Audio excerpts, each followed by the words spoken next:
All right, North Haven Middle School. I hope you guys had an amazing spring break. Maybe you took part in some of those virtual field trips. Maybe you're able to take a walk outside. Maybe you're able to, I don't know, squeeze in some time for video games. Or Netflix. I'm not sure if you have had time recently to do any of those things. Hopefully, you did that over the spring break. Anyway, this week, a lot of what we're focusing on is going to be the Pythagorean Theorem. Actually, it is a very important concept discovered by Pythagoras. I'm going to try to find some history of Pythagoras stuff to put on there. Short story short, he thought mathematics and numbers were some sort of religion, and everything happened based off these numbers, and there was gods kind of telling them things. And when someone kind of questioned him about it or brought something up that he didn't like, he literally took this guy out to sea on a boat ride, and only Pythagoras returned, with the heavy rumor that he threw him overboard and murdered him. Look this up. These are real things. I'm not just making this up. But anyway, that's the short story about Pythagoras. You can do more research on him, but he is most famous for the Pythagorean Theorem, and that is what we're going to talk about today. So first, the Pythagorean Theorem, what we talk about, it has to do with triangles, but it has to do with right triangles. So just to remember, right triangles are triangles that have a right angle in them. And if you forgot what a right angle is, a right angle is any angle that is exactly 90 degrees, a perfect corner. All right, so a square, there's 4 right angles in a square. If you picture a square, or just look on the squares that are all on this paper. But a right triangle is a triangle that has 1 right angle in it. And again, that right angle is 90 degrees. And yeah, so let's get into it. Here is a right triangle. And what I'm about to show you is going to work out perfectly for this right triangle. And again, the Pythagorean theorem, the reason it's important is because this works for any right triangle. And it's helpful for finding the diagonal. It is how televisions are measured. They're measured by using the diagonal. So this is something that is used every single day, still to this day, which is kind of crazy. So right now, here's why it's useful. All right, get to the good part. This side of the triangle, obviously 3 units. This side of the triangle is obviously 4 units, and this side, we don't know. Try to put a question mark there. We don't know. Hopefully you can see that on your screen. So this is clearly 1, 2, 3 tall, 1, 2, 3, 4 across. And this side, since it's not straight along any edges and it's diagonal, I can't tell how long it is.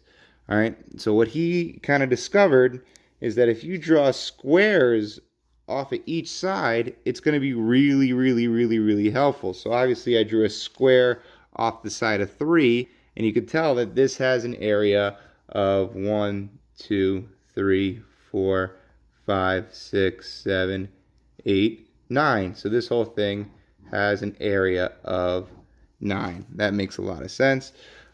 This is a 4 by 4 square. I could count the boxes, but I really don't have to. You know, this is going to have an area of 16. All right.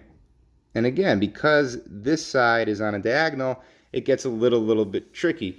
I don't know how long this side is, so I can't do this times this to get the area like I did here, but I can count the squares like I did here. Now remember, every one whole square represents 1. So we're going to have to use whole squares and pieces of squares to count how many whole total squares are in this big square off this side. And I think that's going to be really, really helpful. Now, if you already know the Pythagorean theorem and you're saying, oh, I know it's this, blah, blah, blah, blah, well, you might be able to kind of look at this picture and already know what this square is and what this side is. But again, this is showing you why the Pythagorean theorem is important and how it came to be what it is, and a proof of how it works. So anyway, I'm going to start counting the squares that I see here. There should be a PDF attached as well on your assignments. You can do this while I do it. So if you haven't done it yet, go pause the video, print out that PDF. If you have a printer, if you have something you can do that, it's going to be great, and you could follow along. Maybe you can even bring it up and watch this video on your phone and try to trace it on your computer or vice versa. I don't know, but definitely try to do this on your own if you can. So we're going to try to count how many whole squares are in this square. So I got 1 square here. Let's see, I'll just count all the whole ones first because that's easy. 2, 3, 4, 5, 6, 7, 8, 9, 10, 11, 12. All right, so I got 13 perfectly whole squares in there, but now I'm going to start to put the halves and the pieces together to make other squares. So let's see, I'd say probably from here, that probably comes together to make a whole square. So we'll make that 14. I think this might come together to add up to a whole square, so that's 15. So you're kind of estimating a little bit. These two pieces probably come together to make one whole square. We'll make that 16. And yeah, these pieces right here probably go together to make a whole square. If I was able to put that piece there, it'd be a whole square. So that's 7. We're up to 17 now. Let's see what else we got. Well, I'd say this guy and this guy is probably a whole square. So that's 18. This little piece right here and add to this guy, it's almost a whole square. That's going to be 19. Oh, this is a whole one right here. So now we're up to 20. I'm going to take this little piece and add it here. So now I'm up to 21. Probably put this one and this together. That's 22. And then if I just put a couple of these halves together, this is going to be 23. Here and here is going to be 24. There's about 25 perfect whole squares in there. 25. So we're going to say that this whole big square has an area of 25. All right, now I knew that was 25 before I start counting because I already know what the Pythagorean theorem is. Now, maybe you noticed that back to the squares that were really easy to tell, the 3 and the 4, the square off the side that was 3 had an area of 9. The square off the side that was 4 had an area of 16, and guess what? 9 plus 16 equals 25. And that is no coincidence at all. All right, when I have a right triangle here, I'm going to talk about it on the board in a second, but bottom line, the two sides that connect to form the right triangle, they are called legs. And the other side that's across from the right angle, the longest side of the triangle, the right triangle, is called the hypotenuse. So what Pythagoras figured out is that one of the legs squared plus the other leg squared will equal the hypotenuse squared. No, I'm running out of ink because I'm writing this way.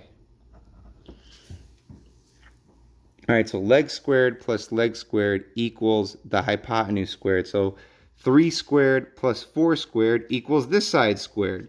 So again, this side squared was 25, but that's not what I wanted to know.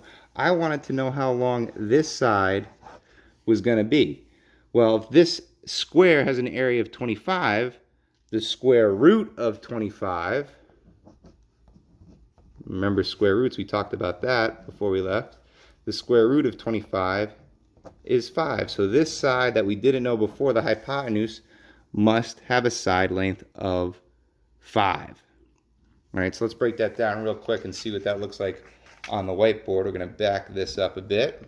I'll leave that up for a little bit so you can look a little closer at it while I get some markers.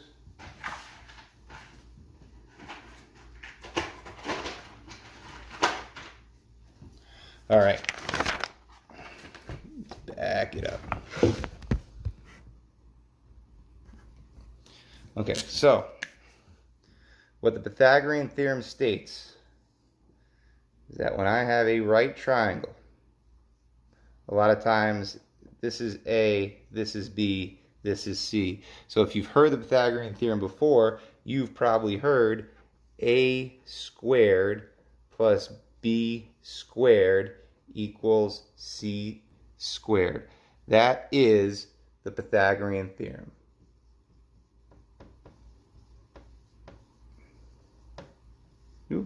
Theorem.